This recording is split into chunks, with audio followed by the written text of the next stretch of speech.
Sean bienvenidas y bienvenidos a su programa Lumen Gentium. En esta oportunidad estaremos conversando sobre dos temas. El primero, la ratificación del derecho humano al agua y la alimentación en la Constitución de la República. Y el otro sería cómo está la situación del don del agua luego de la entrada en vigencia de la Ley de Recursos Hídricos. Nuestro invitado para conversar en esta ocasión es Edgardo Mira. Él es miembro de la Red Eclesial Ecológica Mesoamericana, REMAN, y de la Red Centroamericana para la Defensa de las Aguas Transfronterizas, REDCAT. Bienvenido, Edgardo. Buenos días, Ilse. Muchísimas gracias por darme la oportunidad de estar en este importante programa y un saludo muy caluroso para todas y todos los televidentes. Vamos a aprovechar el tiempo, Edgardo. Coméntenos cómo está la situación de la ratificación del derecho humano al agua y la alimentación en la Constitución, luego que en la asamblea anterior, que estuviera constituida anteriormente, se quedó plasmado, entendemos, en la Constitución, pero es necesario, pues, que esto sea ratificado por la asamblea actual. Bueno, efectivamente, resultado de la lucha de las comunidades, de las organizaciones sociales, iglesias, se logró de que en la legislatura anterior se iniciara el proceso de elevar a rango constitucional en El Salvador el derecho humano al agua y el derecho humano a la alimentación. Y como primera fase, para decirlo de una manera. Luego, dado los procedimientos constitucionales, es necesario de que la actual legislatura lo ratifique. Sin embargo, podemos decir a este momento de que no observamos por parte de la legislatura actual un interés político para retomar esas reformas constitucionales y efectivamente ratificarlas como corresponde. En ese sentido es preocupante porque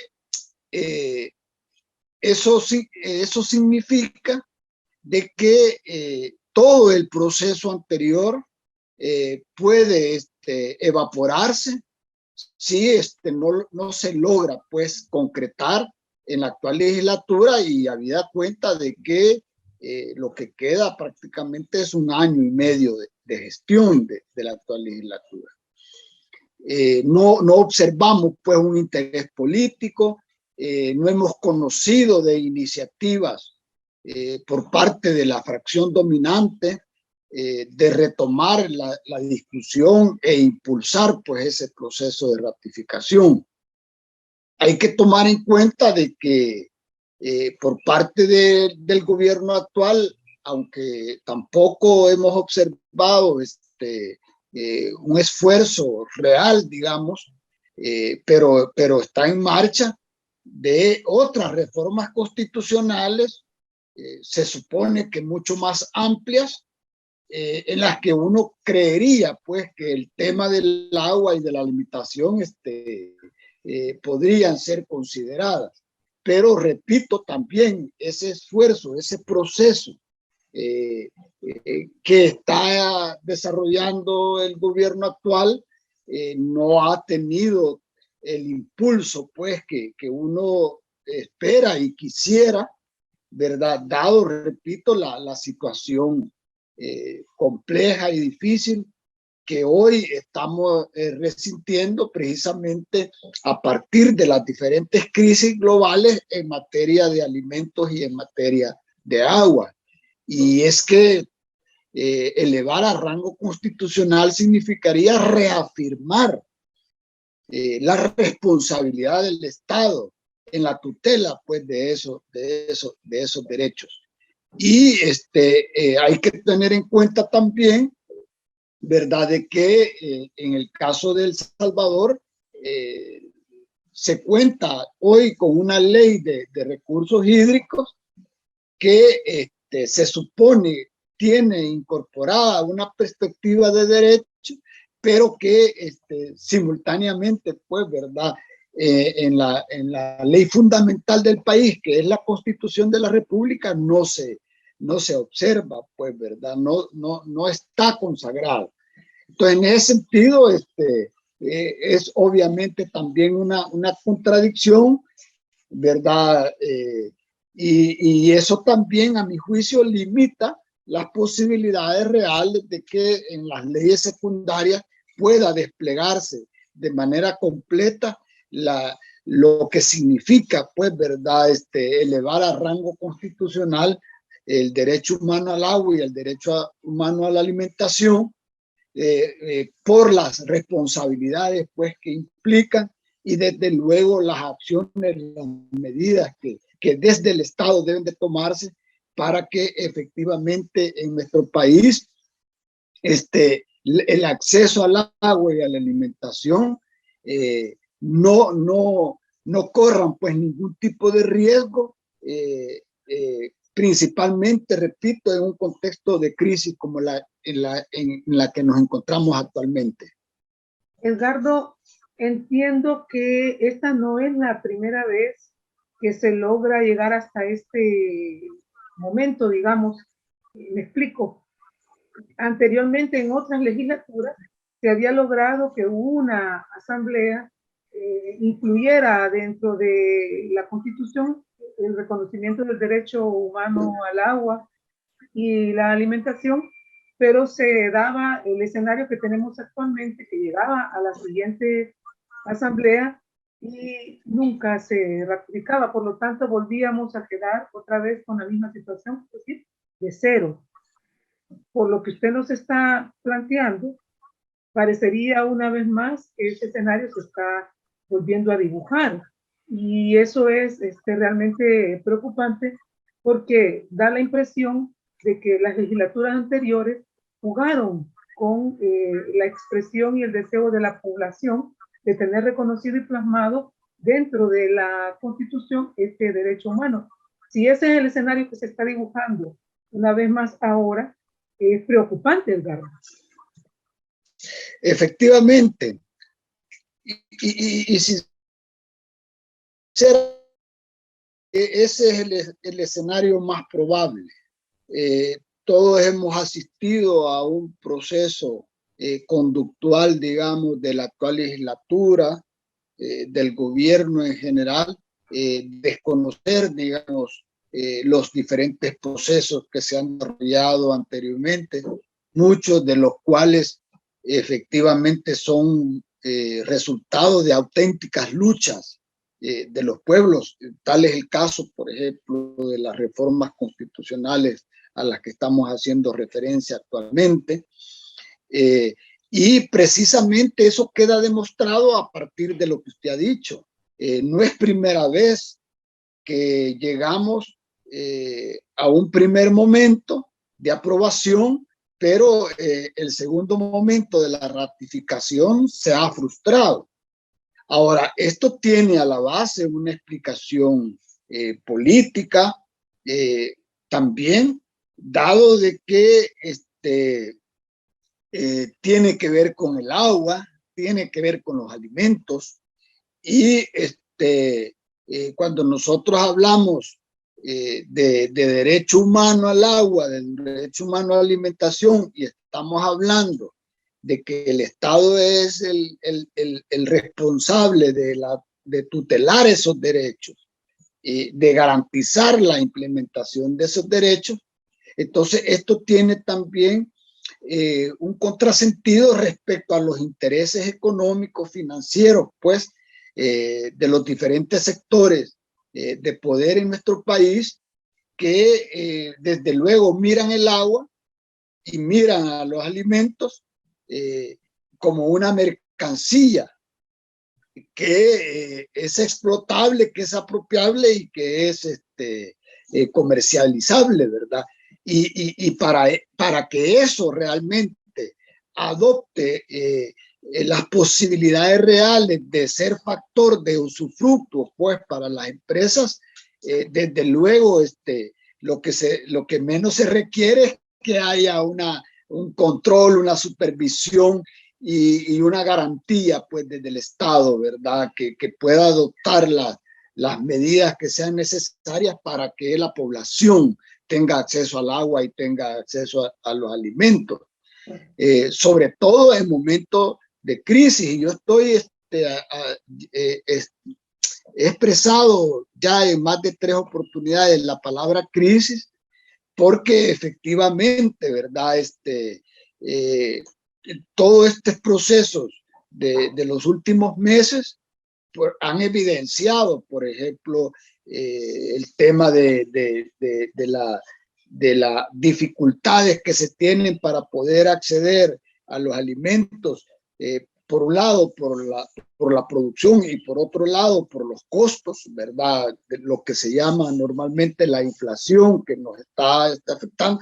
Entonces son los momentos en los que, por supuesto, contando con una regulación madre como es estar establecido en la Constitución, por supuesto que el Estado puede disponer de recursos, puede disponer de herramientas, de instrumentos para garantizar, pues, ¿verdad? De que esos contextos no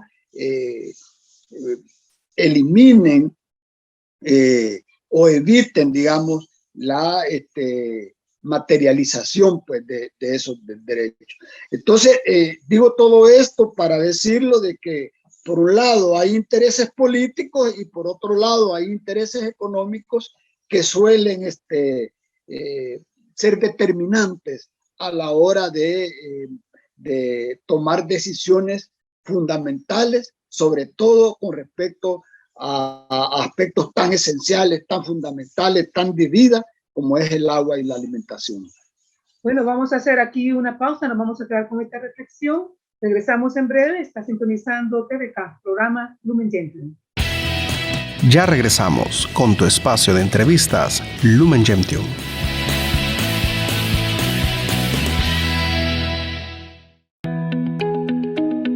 Desde muy temprano, en casa con la familia, en la comodidad de tu hogar, a toda hora desde tu dispositivo móvil.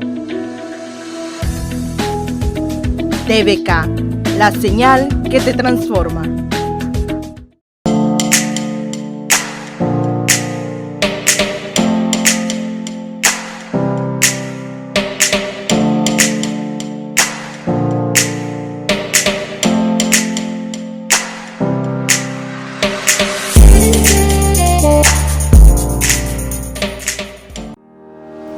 Encuéntranos en nuestras redes sociales. Televisión Católica El Salvador, TVK. Cualquier trabajo que hagan, háganlo de buena gana, pensando que trabajan para el Señor y no para el hombre, porque una fe sin obras es una fe muerta, y el mayor acto de caridad hacia el prójimo es salvar su alma. Sé parte de esta gran obra evangelizadora. Sé parte de la señal que te transforma.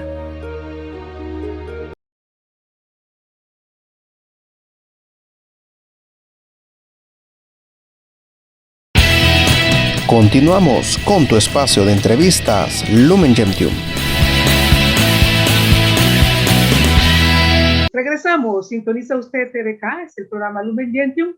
Estamos conversando con nuestro invitado Edgardo Mira y vamos a continuar hablando del tema del don del agua. Ya lo hicimos en la primera parte, dibujando un poco cómo se encuentra la situación de la necesidad de la ratificación del derecho humano al agua y la alimentación en nuestra Constitución. Ahora queremos conversar con Edgardo sobre cómo ve el panorama para el don del agua y por supuesto, las relaciones sociales que se tejen en torno a este líquido vital, luego de que entró en vigencia la Ley de Recursos Hídricos. Edgardo.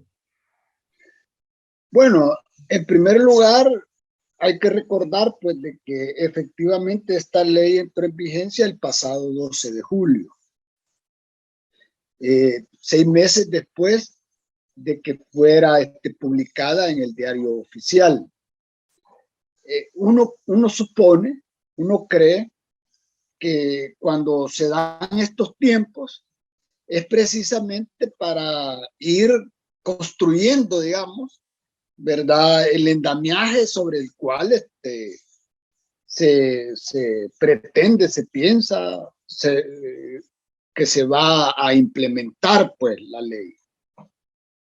Sin embargo, a esta fecha, uno creyera pues de que, o puede llegar a pensar de que este proceso de implementación está bastante frío. Pareciera ser que no se adoptaron pues todas las medidas, las acciones necesarias para que esta se implemente pues, ¿verdad? En los términos pues que están planteadas.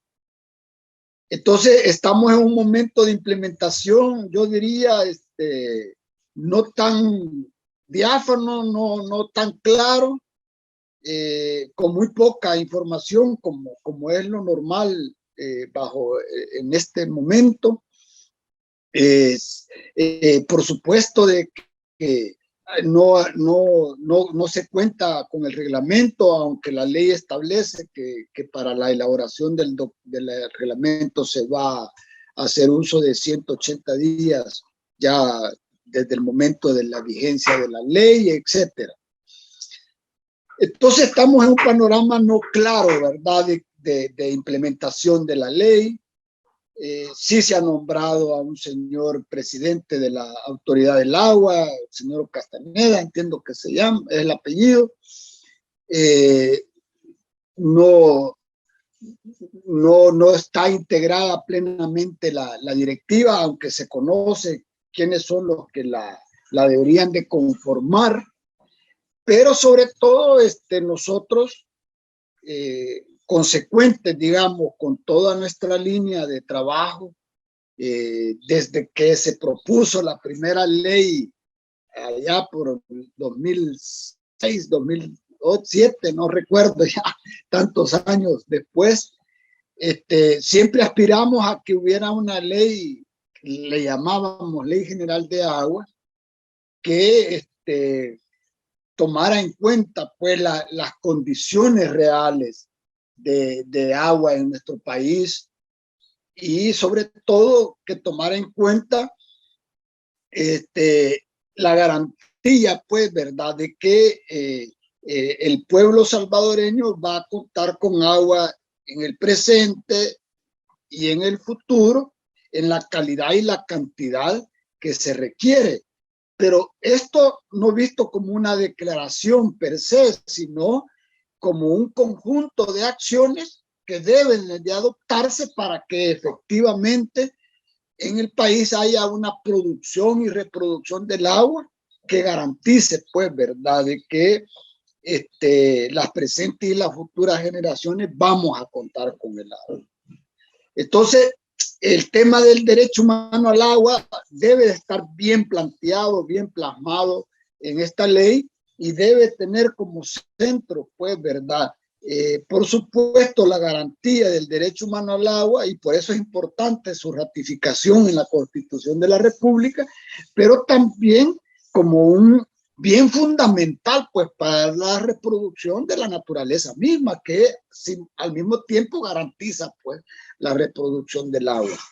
Entonces, esto desde nuestro punto de vista se ve afectado, o por lo menos se expresa de ciertas deficiencias en la presente ley, ¿verdad? Y que esto tiene que ver también con las señales inequívocas que observamos en la ley en relación precisamente a las posibilidades de su privatización por la vía, pues, de los usos, ¿verdad? Y los, los permisos que se pretenden dar para lo que ellos llaman cabalmente explotación del agua, ¿verdad?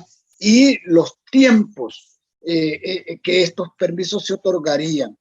Y por supuesto, todo sometido al concepto de precio, pues, del agua. Es decir, toda esa construcción que han hecho es una construcción privatizadora, es una construcción de mercado, ¿verdad? Que sitúa al agua, pues, como una mercancía. Y esto tiene, por supuesto, consecuencias, que nosotros las hemos advertido y esperamos, pues, quisiéramos de que por lo menos en el reglamento que se está elaborando se dieran regulaciones más concretas, específicas, que apunten por lo menos a evitar ese máximo escenario de privatización que nosotros observamos, ¿verdad? Y que tiene que ver precisamente con los diferentes entes que encargados, digamos, de garantizar el servicio, por ejemplo, del agua.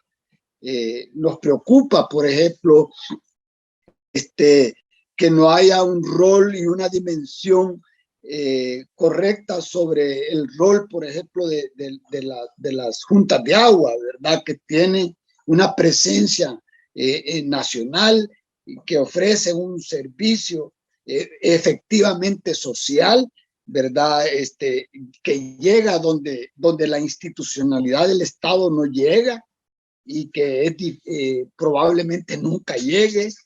Y en ese sentido, la ley orilla también a que estas vayan asumiendo un rol mercantilista, en el sentido de que tienen que pagar cánones, tienen que someterse a una serie de obligaciones respecto al Estado, llámese alcaldía, llámese el gobierno, etcétera, que finalmente pues se traducen en costos y que estos también, como es lo habitual, se trasladan pues finalmente a los consumidores.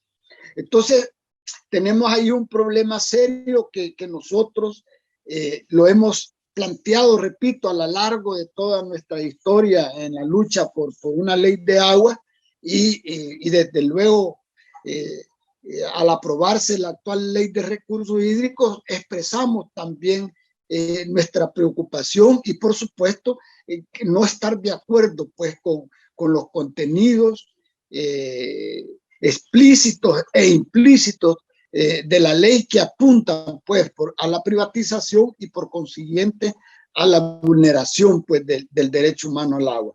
Y por supuesto también resentimos el cierre de espacios a la participación ciudadana. Estas autoridades de Cuenca que antes tenían, de acuerdo a nuestra propuesta, un sentido de participación social comunitaria, han sido anuladas para configurarlos como entes absolutamente técnicos, ¿verdad? Que responden de manera absoluta dentro de la línea de mando que se ha creado a la autoridad del agua y no aparece pues allí elementos que sugieran de que la opinión de la gente va a ser tomada en cuenta, mucho menos las posibilidades de que la población pueda tomar decisiones sobre aquellos aspectos de la gestión del agua que son fundamentales y que pueden afectarles. Hay que tener en cuenta de que así como está la ley, cualquier, llamémosle nacimiento de agua, pues cualquier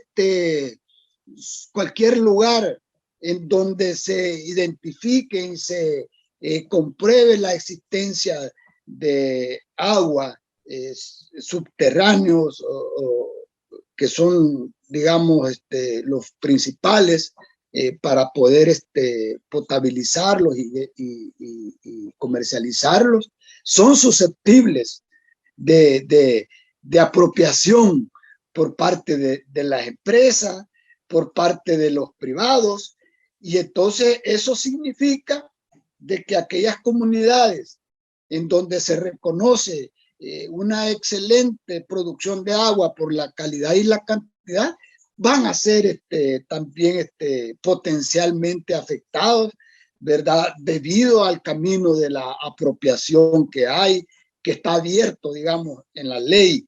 Y entonces, esas son cosas que, por supuesto, son preocupantes y que contradicen claramente el discurso oficial cuando plantean, pues, de que la ley es garantista en el sentido del derecho humano al agua, que no se va a privatizar. Y entonces, ¿de qué estamos hablando? Pues, si en X lugar hay un acuífero y yo puedo ir a solicitar el derecho de explotación por 15 años, 370,000 litros anuales, metros cúbicos anuales, ¿y cómo se llama eso? Pues? O sea, eso tiene un nombre, pues, es una apropiación de esa agua que está ahí durante 15 años para poderla yo, como dicen ellos, explotarla, es decir, usufructuarla, pues. Eso no tiene otro nombre, o sea, entonces, esa es la realidad, pues, que está planteada en este proceso de elaboración y de implementación de la ley. Muchísimas gracias. Gracias, Edgardo, por esta explicación. Sé que hay mucho más que podemos seguir conversando. Lastimosamente, pues, el tiempo se nos agotó, pero creo que usted nos ha logrado dibujar cómo está ese panorama de la Ley de Recursos Hídricos a este momento, en el cual pues ya entró en vigencia, y esperaríamos pues que, como dicen por ahí, que las cosas se puedan ir mejorando en el caminar, ¿verdad? Esperemos, por lo menos, como dice usted, hay que hacer esa lucha, ¿verdad? De seguir tratando de que el agua se vea como un derecho y no como una mercancía. Muchísimas gracias, Edgardo, por estar con nosotros en Lumen Gentium. No, muchísimas gracias, y efectivamente hay que seguir trabajando, siendo propositivo para generar un proceso de reforma de ley que nos conduzcan a contar en el futuro con una ley que efectivamente sea en favor de la gente y que garantice, pues, el derecho humano a la misma. Muchas gracias. Gracias, Edgardo, de nuevo. Gracias a usted que siempre sintoniza Lumen Gentium. La invitación es para uno más de la serie y, por supuesto, pedimos a Dios que le bendiga. Hasta entonces, si Dios nos lo permite.